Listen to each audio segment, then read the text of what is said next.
আসসালামু আলাইকুম সবাইকে। তো আজকে আমরা দেখব কিভাবে আমরা অ্যাপেন্ড ফাংশন আমাদের পাইথন লিস্টে ইউজ করতে পারি। তো চলুন আমরা দেখি। প্রথমে আপনি একটা লিস্ট নেন।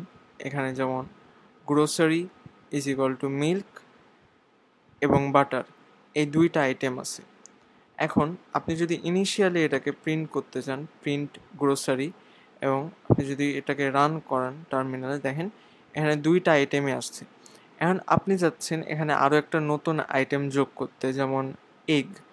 সো আপনি একটা নতুন কোড লিখবেন, যেটা হচ্ছে গ্রোসারি ডট লিস্টের নাম dot append function and between the parenthesis the new item.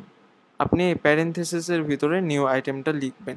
তাহলে আপনার এই নতুন আইটেমটা যেটা এগ, সেটা এই লিস্টের লাস্টে যুক্ত হয়ে যাবে।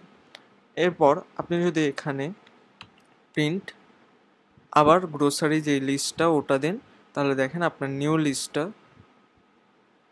দেখেন এখানে নতুন এগ সেটা লাস্টে অ্যাড হয়ে গেছে।